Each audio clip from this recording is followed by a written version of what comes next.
ఈరోజే శనివారం. శనివారము అంటే కలియుగ ప్రత్యక్ష దైవమైన వెంకటేశ్వరుడికి ఎంతో ప్రీతికరమైన రోజు. మరి ఇంతటి విశేషమైన రోజు ఈ కథను వింటే చాలు. జన్మల పాపాలు, దరిద్రం తొలగిపోతుంది, సకల శుభాలు కలుగుతాయి. మరి ఆ కథ ఏంటో ఇప్పుడు ఈ వీడియోలో తెలుసుకుందాం. కలియుగ ప్రత్యక్ష దైవం శ్రీ వెంకటేశ్వర స్వామి. భక్తుల కోరికలను తీర్చే ఆ స్వామిని పూజించడానికి విశేషమైన రోజు శనివారం. పూర్వకాలంలో తొండమాను చక్రవర్తి స్వామివారిని బంగారు తులసి దళాలతో పూజించేవాడు. కొంతకాలానికి తొండమాను చక్రవర్తికి ఎవరో కూడా నాలాగా స్వామిని పూజించి ఉండరు అనే గర్వం తలకు ఎక్కింది. ఈ విధమైన భావంతోనే ఒకరోజు శ్రీవారి ఆలయంలోకి ప్రవేశించే సమయానికి తాను పూజించిన బంగారు తులసి దళాలు పక్కకు తొయ్యబడి మట్టితో చేసిన పూలు స్వామివారి పాదాలపై వేయబడి ఉన్నాయి. అది చూసిన తొండమానుడు ఆశ్చర్యానికి లోనై స్వామివారిని ప్రార్థించాడు. అది ఆలకించిన స్వామి ఇలా పలికాడు, రాజా, నీవే కాదు, నాకు ప్రియమైన భక్తులు అనేక మంది ఉన్నారు. అటువంటి వారిలో భీముడు ఒకడు. కుండలు చేసుకుని జీవించే కుమ్మరి అయిన భీముడు చెక్కతో నా విగ్రహాన్ని ఇంటిలో ప్రతిష్ఠించి ప్రతిరోజు కుండలు చేసిన తర్వాత చేతులకు అంటుకున్న మట్టితో పూలు చేసి వాటితో నన్ను పూజిస్తాడు. అవే ఈ మట్టి పువ్వులు. నాకు బంగారు పూలైనా మట్టి పూలైనా ఒక్కటే. అవి సమర్పించడం వెనుక ఉన్న భక్తే నాకు కావాల్సింది అని పలికాడు స్వామి. వెంకటేశ్వర స్వామివారి మాటలు విని జ్ఞానోదయమైన తొండమానుడు స్వామివారితో కలిసి భీముడి ఇంటికి చేరుకున్నాడు. శ్రీ వెంకటేశ్వరుని చూసిన ఆనందంతో భీముడు పరిపరి విధాలా కీర్తించి తన ఆతిథ్యాన్ని స్వీకరించమని స్వామిని కోరగా అందుకు స్వామి అంగీకరించగా పగిలిన మట్టి పెంకులో సంకటి తెచ్చి స్వామివారికి అందించాడు భీముడు. స్వామివారు దాన్ని స్వీకరించారు. ఇది చూసిన తొండమానుడు భక్తి పారవస్యంలో మునిగిపోయాడు. అప్పట్నుంచి ప్రతిరోజు సగం పగిలిన మట్టి పెంకులో నివేదన పెట్టే ఆచారాన్ని ఏర్పరిచాడు. ఇప్పటికీ నిత్యం నైవేద్యం కుండ పెంకులోనే సమర్పించబడుతుంది. వివిధ రకాలైన పిండి వంటలు గంగాళాల కొద్దీ నైవేద్యంగా సమర్పించబడుతూ ఉన్నా అవన్నీ గర్భాలయానికి ముందున్న శయన మండపంలోనే నివేదిస్తారు. ఒక్క ఓడు నైవేద్యం మాత్రం గర్భాలయంలోకి తీసుకువెళ్లి నివేదిస్తారు. ప్రతిరోజు నివేదన కొరకు కొత్త కుండ పెంకునే ఉపయోగిస్తారు. అందువల్లే స్వామివారికి తోమని పల్లాలవాడు అనే పేరు ఏర్పడింది. కాగా కుమ్మరి భీముడు కురవతి నంబిగా ప్రసిద్ధి చెందాడు. భక్తులు కోరిన కోరికలను నెరవేరుస్తూ ఎంతో ప్రసిద్ధి చెందిన వెంకటేశ్వర స్వామివారిని శ్రీహరి, ఏడుకొండలవాడు, వడ్డీ కాసులవాడు, గోవిందుడు అని పిలుస్తారు. అయితే స్వామివారిని దర్శించుకునే భక్తులు తప్పనిసరిగా స్వామివారిని గోవిందా గోవిందా అనే పేరుతో పూజించడం మనం చూస్తున్నాము. అయితే స్వామివారిని ఈ విధంగా గోవిందా అనే పేరుతో పూజించడానికి గల కారణమేమిటి, ఈ పేరు వెనుక ఉన్న కథ ఏమిటి అనే విషయాలను ఇప్పుడు తెలుసుకుందాం. పురాణాల ప్రకారం ఒకరోజు శ్రీ వెంకటేశ్వర స్వామి అగస్త్య మహర్షి యొక్క ఆశ్రమానికి వెళ్లి నన్ను శ్రీనివాసుడు అని పిలుస్తారు. మీ ఆశ్రమంలో చాలా గోవులు ఉన్నాయి కదా, నాకు ఒక గోవు కావాలి అని అడగడంతో అందుకు అగస్త్య మహాముని చాలా సంతోషించి ఇలా పలికారు, స్వామి, నేను మీకు గోవులను ఇవ్వడానికి నాకు ఎలాంటి అభ్యంతరమూ లేదు. కానీ వేదాల ప్రకారం పత్ని లేనిదే గోదానం చేయకూడదు. కనుక మీరు సతీ సమేతంగా వస్తే సంతోషంగా మీకు గోదానం చేస్తాను అని చెప్పడంతో శ్రీనివాసుడు అక్కడి నుంచి వెళ్లిపోతాడు.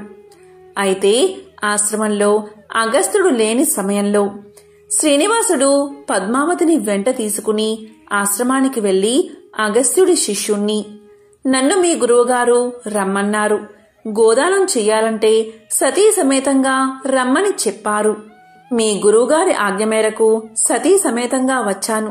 నాకు గోవు ఇవ్వు అనడంతో అందుకు ఆ శిష్యుడు, తన గురువు లేనిదే గోవులు ఇవ్వడానికి నిరాకరించాడు. మీరు గురువు ఉన్నప్పుడు రావాల్సిందని సూచించాడు. ఈ మాట విన్న శ్రీనివాసుడు ఎంతో కోపంతో తిరుమల కొండవైపు నడుచుకుంటూ వెళ్లసాగాడు. అప్పుడే ఆ సమయానికి ఆశ్రమానికి వచ్చిన అగస్త్యుడితో శిష్యులు జరిగిందంతా చెప్పగా, దాంతో అగస్త్యుడు తన శిష్యులతో పాటు మరికొంతమందిని గోవును తీసుకుని శ్రీనివాసుడి దగ్గరికి బయలుదేరతాడు. ఆ సమయంలో స్వామిని కొంత దూరం నుంచి చూసిన అగస్త్యుడు స్వామి అని పిలిచినా అప్పటికీ స్వామివారు కోపంతో అతని మాటలు పట్టించుకోలేదు. ఈ క్రమంలోనే మళ్లీ అగస్త్యుడు గోవా ఇందా అని చెబుతాడు. గోవా అంటే ఆవు, ఇందా అంటే ఇదిగో అని అర్థం. అలా గోవిందా అని పిలవడంతో ఆ పేరు గోవిందగా మారి స్వామివారిని గోవింద నామస్మరణ చేస్తూ భక్తులు పూజిస్తున్నారు. తిరుమలలో పూసిన ప్రతి పువ్వు స్వామి పాదాల చింతకు చేరాలి అనుకుంటుంది. శ్రీవారి తోమాల సేవలో మురవాలి అనుకుంటుంది. స్వామి గుండెలపై ఒదిగిపోవాలి అనుకుంటుంది. శ్రీవారి సొగసైన ముఖంపై గెడ్డం మీద పచ్చ కర్పూరాన్ని ఎందుకు అద్దుతారు? అక్కడ స్వామిని ఎవరు కొట్టారు? తిరుమల ఆలయంలో మహాద్వారానికి కుడివైపున కనిపించే గుణపం కథ ఏమిటి? తిరుమలలో స్త్రీలు పువ్వులు ఎందుకు పెట్టుకోరు? ఈ ప్రశ్నలంటికి ఒకే సమాధానం, అనంత ఆళ్వారులు. శరణుజొచ్చిన భక్తులపై ఆ వెంకటాచలపతి ఎంతటి దయావర్షం కురిపిస్తారో చెప్పే కథే ఇది. అనంతాచార్యుల చరితం నిష్కల్మషమైన భక్తికి తార్కాణం. తిరుమలలో పూసిన ప్రతి పువ్వు స్వామి పాదాల చెంతకు చేరాలి అనుకుంటుంది. ఇలాగే స్వామి సేవలో తరించి ఆయన పాదాల మీద రాలిన గొప్ప భాగవోత్తముడు అనంత ఆళ్వారులు. అనంత ఆళ్వారుల గురించి తెలుసుకోవడం అంటే భక్తులపై శ్రీనివాసుడి అనంతమైన ప్రేమ, వాత్సల్యం గురించి తెలుసుకోవడమే. శ్రీరంగంలో భగవత్ రామానుజుల శిష్యులే అనంతాచార్యులు. ఒకనాడు రామానుజులు అనుగ్రహ భాషణం చేస్తూ తిరుమలలో అలంకార ప్రియుడైన శ్రీనివాసుడికి పుష్ప కైంకర్యాలు సక్రమంగా జరగడం లేదని ఆవేదన వ్యక్తం చేశారు. కాని దట్టమైన అడవులు, క్రూర మృగాలు, విషసర్పాలు సంచరించే శేషాచల కొండల్లో ఎవరు ఉండగలరు? అక్కడ చెరువు తవ్వి బృందావనం తయారు చేసి పుష్పసేవ ఎవరు చేస్తారు? ఈ విధంగా గురువు రామానుజుల మనసులోని బాధను అర్థం చేసుకున్న శిష్యుడైన అనంతాచార్యులు తాను వెళ్లి వెంకటాచలపతికి పుష్ప కైంకర్యాలు సమర్పిస్తాను అన్నారు. గురువుగారికిచ్చిన మాట ప్రకారం గర్భవతి అయిన భార్యను తీసుకుని తిరుమలకు చేరారు అనంత ఆళ్వారులు. రావడంతోనే పూలతోట పనులు ప్రారంభించారు. అనంత ఆచార్యుల వేదానికి స్వేదానికి శ్రీవారు కదిలిపోయాడు, కరిగిపోయాడు. భార్యతో కలిసి చెరువు తవ్వుతున్న బక్కపల్చిని అనంతాచార్యుల దగ్గరకు సాక్షాత్తు శ్రీనివాసుడే ఒక బాలుడి రూపంలో వచ్చాడు. నీకు నేను సహాయం చేస్తాను అన్నాడు. కాని పసిబాలుడితో పని చేయించుకోవడం ఏమిటి అని అనంతాచార్యుల వారు వద్దని వారించారు. బాలుడు ఎంత బతిమాలినా వద్దన్నారు. కాని అనంత ఆచార్యులకు తెలియకుండా ఆయన భార్యకు చెరువు తవ్వడంలో సాయం చేస్తూ ఉన్నాడు ఆ బాలుడు. ఆ దృశ్యం చూసిన అనంత ఆచార్యులకు కోపం కట్టలు తెంచుకుంటుంది. సాయం వద్దని చెప్పినా ఎందుకు చేస్తున్నావంటూ బాలుణ్ణి తరుముతారు. పట్టరాని కోపంతో బాలుడిపై గుణపం విసురుతారు. మర్నాడు పుష్ప కైంకర్యం కోసం ఆనంద నిలయానికి వెళ్లిన అనంత ఆళ్వారు స్వామి గడ్డం నుంచి రక్తం రావడాన్ని గమనించి బాలుడి రూపంలో వచ్చింది శ్రీవారే అని గ్రహించి తల్లడిల్లిపోయారు. వెంటనే వెంకటనాథుడి గడ్డానికి పచ్చ కర్పూరాన్ని అద్దుతారు. ఇప్పటికీ ఈ ఆచారం తిరుమలలో కొనసాగుతుందని చెబుతారు. అలా తిరుమల ఆలయంలో నిత్యం పుష్ప కైంకర్యం చేసిన పరమభక్తుడే అనంత ఆళ్వారు. తిరుమలలో స్వామివారికి నిత్యం పూలు సమర్పించి సేవ చేసుకునే భాగ్యం పొందిన తొలి భక్తుడే అనంత ఆళ్వారు. గురు రామానుజుల ఆదేశాలతో శ్రీవారికి పుష్ప కైంకర్య విధానాన్ని అమలు చేసింది అనంత ఆచార్యులే.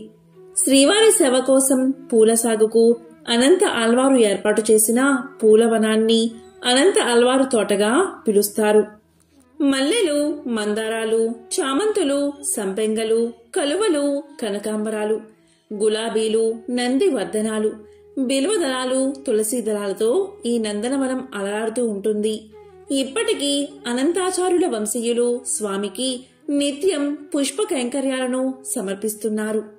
తిరుమల ఆలయంలో పడి కావలి మీదుగా ఆలయ ప్రవేశం చేసినప్పుడు కుడివైపున గోడకు తగిలించి ఉన్న గడ్డపారను చూడగాని అనంత ఆల్వారులు గుర్తుకు వస్తారు. అలాగే సొగసైన స్వామి ముఖంపై చుబుకానికి అద్దిన పచ్చ కర్పూరాన్ని చూసిన అనంత ఆల్వారుల అమాయకమైన భక్తి మదిలో మెదులుతుంది. శరణాగతి తత్వానికి ప్రతీకగా నిలిచింది అనంత ఆల్వారుల జీవితం. స్వామికి సంబంధించిన మరొక విశేషమైన కథను ఇప్పుడు విందాం.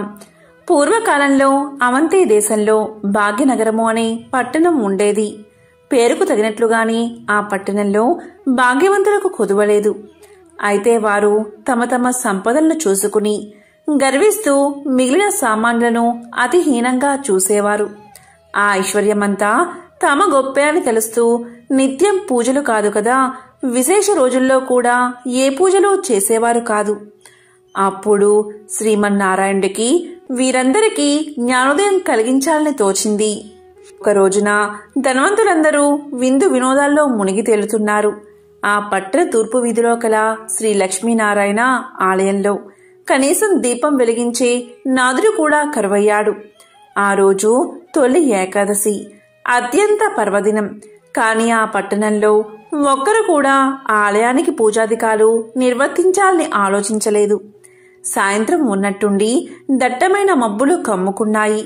బ్రహ్మాండమైన కుంభవృష్టి. వ్యాపారులందరి ఇల్లు నీట మునిగిపోసాగాయి.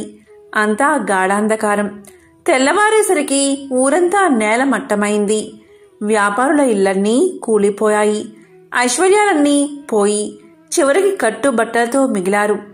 ఎందుకీ ఉపద్రవం, ఎందుకీ జలప్రలయం, ఎవరికీ అంతుబట్టలేదు. అంతలో వారికి ఒక విశేషం కనిపించింది. ఊరి చివరన ఉండే పూరిపాకలు చెక్కు చెదరకుండా ఉన్నాయి. వారికి ఆశ్చర్యం కలిగింది. ఎంత కుంభవృష్టిలోనూ ఈ పూరిపాకలు ఎలా ఉన్నాయి అని వారిలో వారు అనుకుంటూ ఉండగా ఇంతలో ఒక పెద్ద మెరుపు మెరిసింది. అప్పుడు ఆకాశవాణి ఇలా పలికింది, ఓ మూర్ఖులారా, మీ సంపదలన్నీ మీ గొప్పదనమని భావిస్తూ ఉండడం వల్లే ఇలా జరిగింది. ఆ పూరి గుడిసెలో నివసించే దేవయ్య నాకు ప్రియ భక్తుడు. అతి సామాన్యుడైన దేవయ్య ప్రతిరోజు మీ ఊరిలోని శ్రీ లక్ష్మీనారాయణ ఆలయంలో దీపం వెలిగిస్తున్నాడు. అంతేకాక ప్రతి ఏకాదశి నాడు తనకు వీలున్నంతలో శ్రీ వెంకటేశ్వర వ్రతకల్పాన్ని నిర్వర్తిస్తున్నాడు. ఆ వ్రత ఫలితంగానే తనతో పాటు ఆ గుడిసెలోని వారందరూ రక్షించబడ్డారు. మీరందరూ కూడా ఆ వ్రతం ఆచరిస్తే మీ ఐశ్వర్యాలను తిరిగి పొందగలరు అని వినిపించింది. వెంటనే వారందరూ ఆ ఆలయానికి వెళ్లి తక్షణమే అందరూ తలొక పనికి పూనుకుని శ్రీ వెంకటేశ్వర వ్రతకల్పాన్ని ఆచరించారు. ఆ వ్రత ఫలితంగా అందరి గృహాలు పూర్వరూపంలో కనిపించాయి. అది మొదలుగా ఆ వర్తకులందరూ శ్రీవారి భక్తులై ప్రతి ఏకాదశి నాడు శ్రీ వెంకటేశ్వర వ్రతకల్పాన్ని ఆచరిస్తూ బతికి ఉన్నంతకాలం సుఖ సౌభాగ్యాలతో ఉండి చివరికి ముక్తిని పొందారు అని శ్రీ వసుల వారు వివరించారు. కలియుగానికి చాలా పూర్వం సమస్త ఋషులు కలిసి కశ్యప మహర్షి నేతృత్వంలో సమాజ శ్రేయస్సు కోసం ఒక గొప్ప యాగాన్ని అంటే మహాయజ్ఞాన్ని చెయ్యాలని సంకల్పిస్తారు. ఇది మహాయజ్ఞం కావడంతో త్రిమూర్తులలో ఒకరిని ముఖ్య అతిథిగా ఆహ్వానించాలని ఋషులు భావిస్తారు. ఈ సమయంలో నారద మహర్షి తన ప్రయాణ సమయంలో భూమిపైకి వచ్చి ఋషులు చెయ్యబోయే మహాయజ్ఞం గురించి తెలుసుకుంటాడు. అప్పుడు నారదుడు ఇలా పలుకుతాడు, ఓ మహారుషులారా, ఈ యాగంతో మీరు ఎవరిని సంతోష పెట్టబోతున్నారు? మీరు పవిత్రమైన త్రిమూర్తులలో అత్యంత ఉన్నతమైన వ్యక్తిని సంతోష పెట్టబోతున్నారా? పవిత్ర త్రిమూర్తులలో ఎవరు పరమేశ్వరుడు అన్న ప్రశ్నకు ఋషులు అయోమయానికి లోనవుతారు. దీంతో వారు త్రిమూర్తులలో ఉన్నతమైన వ్యక్తిని యాగానికి ఆహ్వానించాలని తలపోస్తారు. లోక కళ్యాణం కోసం యజ్ఞం తలపెట్టిన మహర్షులు త్రిమూర్తులలో గొప్పవారెవరో నిర్ణయించమని భృగు మహర్షిని పంపుతారు. అరికాలిలో నేత్రం కారణంగా తనకు గల శక్తి పట్ల గర్వితుడై ఉన్న భృగు మహర్షి తొలుత సత్యలోకానికి చేరుకుంటాడు. అక్కడ సత్యలోకంలో వేదగానం చేస్తూ బ్రహ్మదేవుడు, ఆయన గాత్రానికి వీణానాదాన్ని అందిస్తూ సరస్వతీదేవి సంగీతంలో సంలీనులై ఉన్నారు. ఆలు మగలిద్దరూ ఒకే అనుభూతిలో లయించి ఉండగా ఆ అనునాదం అనంతమై విస్తరించింది. భృగువు రాక వారిని ఆటంకపరచలేదు. దాంతో వారు ఆయన రాకకి స్పందించలేదు. దీంతో కోపగించిన భృగువు బ్రహ్మకు భూలోకంలో ఆలయాలు ఉండవని శపిస్తాడు. ఇక అక్కడ్నుంచి కైలాసానికి వెళ్తాడు. కైలాసంలో శివ పార్వతులు నాట్యంలో లీనమై ఉన్నారు. ఆది దంపతులతో పాటు గణపతి, కుమారస్వామి సహితంగా నంది, భృంగి, రుద్ర గణాలు ఆ పారవస్యంలో ఉన్నారు. ఇక్కడ కూడా భృగు మహర్షికి స్వాగత సత్కారాలు లభించలేదు. పార్వతీ పరమేశ్వరులు తాళం తప్పకుండా చేస్తున్న నాట్యం సర్వ సృష్టికి శృతి లయలు అయ్యింది. అహంకారం లేకుండా ఉండి ఉంటే భృగు మహర్షి ఆదిదేవుడు నాట్యమాపి తన్ని పలకరించే వరకు సహజంగా భక్తిగా వేచి ఉండేవాడు. కాని భృగువుకి అదనపు శక్తి ఉంది. దాని తాలూకు అహంకారం కూడా ఉంది. కాబట్టి భక్తుడు భగవంతుడి కోసం వేచి ఉండం కాదు, భగవంతుడే భక్తుడి రాక కోసం మెలకువతో ఉండాలి అనుకున్నాడు. దాంతో ఆగ్రహాన్ని నిగ్రహించుకోలేక లింగాకృతికే తప్ప పరమేశ్వరుడి రూపానికి అచ్చెళ్లు ఉండరాదని శపించాడు భృగువు. అక్కడ్నుంచి వైకుంఠానికి చేరుకున్నాడు. అక్కడ లక్ష్మీనారాయణులు చదరంగ వినోదంలో తల మునకలై ఉన్నారు. సత్యలోకంలో బ్రహ్మ సరస్వతుల హృదయాలు సంగీత భరితమైతే కైలాసంలో శివ పార్వతుల తనువులు నాట్యగతిలో లయించి ఉన్నాయి. వైకుంఠంలో లక్ష్మీ విష్ణువుల మేధస్సు పరంగా చదరంగ క్రీడలో మునిగి ఉన్నారు. సృష్టి స్థితి లయకారులం కదా అని త్రిమూర్తుల్లో ఎవరూ ఇల్లాలితో గడపడానికి సమయం లేదు, సమయం లేకుండా ఉన్నాం అనలేదు, అనుకోలేదు. క్రీడా వినోదంలో మునిగి ఉన్న శ్రీహరి శ్రీదేవులను చూశాడు భృగువు. అప్పటికే ఆగ్రహం హద్దులు దాటి ఉంది. కాలెత్తి మహావిష్ణువు వక్షస్థలంపై ఒక్క తన్ను తన్నాడు. గుండెలపై తన్నిన బిడ్డని చూసిన తండ్రిలా శాంతంగా చిరునవ్వు నవ్వాడు శ్రీహరి. భృగువుని బుజ్జగిస్తూ అతిథి సత్కారాలతో ఆజ్ఞపాద్యాలు సమర్పిస్తూ భృగువు అరికాలిలోని నేత్రాన్ని చిదిమేశాడు. అప్పటికి కాని భృగు మహర్షికి తలకెక్కిన అహంకారం మహమ్మారి దిగిపోలేదు. చేసిన తప్పిదాలు తెలిసి రాలేదు. పోగొట్టుకున్న తపశ్శక్తి నష్టం అర్థం కాలేదు. దాంతో దిమ్మ తిరిగి వాస్తవంలోకి వచ్చి పడ్డాడు భృగువు. దుఃఖిస్తూ శ్రీహరి పాదాలపై పడ్డాడు. ఆ పైన పశ్చాత్తాపంతో తపోవనానికి తరలిపోయాడు. అతన్ని ఆశీర్వదించి తిరిగి చూసిన శ్రీహరికి ఎదురుగా శోకమూర్తి అయి శ్రీలక్ష్మి నిలిచి ఉంది. తన నివాస స్థానమైన మహావిష్ణువు వక్షస్థలంపై తన్నిన భృగువుని విష్ణువు శిక్షించకుండా సమాదరించి పంపినందుకు ఆ తల్లి అవమానం చెందింది. అనునయించబోయిన శ్రీమన్నారాయణుడికి శ్రీదేవి శోకాశ్రువులే సమాధానం చెప్పాయి. బాధాతప్తమై ఆ ఇల్లాలు కన్నీటితో భర్తని విడిచిపోయింది. సిరి తనతో ఉన్నప్పుడు సర్వ సంపదలతో వైభవమూర్తే విలసిల్లిన శ్రీమన్నారాయణుడు సిరిదేవి విడిచి వెళ్లడంతో దరిద్ర నారాయణుడై అడవులు పట్టిపోయాడు. గుక్కెడు పాలకి పుట్టలో ఉండి పొదుగు వదిలిన గోమాత పుణ్యాన కడుపు నింపుకున్నాడు. దేశ దిమ్మరిలా తిరుగుతూ వకులమాలని చేరినప్పుడు సైతం ఎవరు నాయనా నీవు అంటే ఏ పేరుని చెప్పను, ఏ పేరుతో పిలిచినా పలుకుతాను, ఏ ఊరని చెప్పను, అన్ని ఊళ్ళూ నావే, సిరి నుండే తల్లి ఇప్పుడు తొలగిపోయింది అంటాడు. ఆ తల్లి జాలిపడుతూ అంతే నాయనా లోకరీతి, భాగ్యమున్నంతకాలం అందరూ గౌరవిస్తారు, కలిమి కోల్పోయిన నాడు అన్నీ కోల్పోయినట్టే అంటూ కన్నబిడ్డను ఆదరించినట్లు ఆదరిస్తుంది. ఆశ్రమవాసి అయి వరహమూర్తి అనుమతి పొంది ఆశ్రితుడై జీవిస్తూ ఆకాశరాజ పుత్రి పద్మావతిని పరిణమాడాలి అనుకుంటే పైసలేవి, పెళ్లి చేసుకునేందుకు వడ్డీకి అప్పు తీసుకోవాల్సి వచ్చింది. ఒకప్పుడు సిరి సంపదలకి నెలవైనవాడు. కలకంట కంట కన్నీరొలికితే అదీ పరిస్థితి. శ్రీ వెంకటేశ్వర స్వామికి సంబంధించిన ఒక విశేషమైన కథను ఇప్పుడు విందాం. పూర్వకాలంలో మగధ సామ్రాజ్యంలో విష్ణుచిత్తుడు అని శ్రీవారి ప్రియభక్తుడు ఉండేవాడు. అతనికి 9 మంది స్త్రీ సంతానం కలిగారు. ఎంతో పాండిత్యం ఉన్న మిక్కిలి పేదరికంతో బాధపడుతున్నాడు విష్ణుచిత్తుడు. విష్ణుచిత్తుని భార్య తారామతి. ఎల్లప్పుడూ ఆమె శ్రీమన్నారాయణ్ణి ప్రార్థిస్తూ ఉండేది. అప్పుడప్పుడు వివాహాది శుభకార్యాల పౌరోహిత్య కార్యక్రమంలో దక్షిణగా వచ్చే కొద్ది సొమ్ముతో ఎంతో కష్టాలు పడుతూ కాపురం సాగిస్తున్నారు ఆ దంపతులు. కుమార్తెలకు యుక్త వయసు వచ్చింది. తారామతికి ఎప్పుడూ వీరి వివాహం ఎలా జరిపించాలా అనే చింతగా ఉండేది. ఆ శ్రీనివాసుణ్ణి ప్రార్థిస్తూ కాలం గడుపుతూ ఉండేది తారామతి. ఓ శ్రీనివాస భక్తులారా, ఆశ్రిత జనరక్షకుడైన శ్రీ వెంకటేశ్వర స్వామివారికి తన భక్తులన్నా అపార ప్రేమ అని మనందరికీ తెలిసిందే కదా. ఇలా ఉండగా ఒకరోజు ఉదయం ఒక వృద్ధ బ్రాహ్మణుడు విష్ణుచిత్తుని ఇంటి తలుపు తట్టాడు. అయ్యా, నేను వంగదేశపు వాసిని. ఒక యజ్ఞం నిమిత్తం వెళుతూ దారి మధ్యలో ఈ దేశానికి చేరుకున్నాను. దయచేసి ఈ ఒక్కరోజు మీ ఇంట్లో ఉండనిస్తే తిరిగి రేపు ఉదయమే వెళ్లిపోతాను అని విష్ణుచిత్తుణ్ణి అర్థించాడు. అందుకు విష్ణుచిత్తులు ఇలా పలికాడు. స్వామి, అంతకు మించిన అదృష్టం మాకేముంటుంది? అతిథి సాక్షాత్తు శ్రీమన్నారాయణుడితో సమానమని మన పురాణాలు ఘోషిస్తున్నాయి కదా. తమరు ఎటువంటి సంకోచం లేకుండా మా ఇంట్లో తప్పక ఉండవలసింది అని ఆ ముసలి బ్రాహ్మణుణ్ణి లోపలికి తీసుకువచ్చి సపరిచర్యలు చేశాడు.